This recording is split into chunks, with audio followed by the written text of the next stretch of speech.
यदा यदा हि धर्मस्य ग्लानिर्भवति भारत अभ्युत्थानम् अधर्मस्य तदात्मानं सृजाम्यहम्।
ભારત માતા કી આપણે સ્વર્ગમાં જન્માશય આપણો ભારત દેશ ભગવાનની પવિત્ર ભૂમિ છે.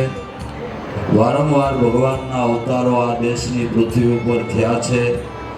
66 જોગણીઓ આપણા ભારત દેશની અંદર અને સંતોના ઢગલે ઢગલા હોય તો આપણા ભારત દેશની અંદર છે.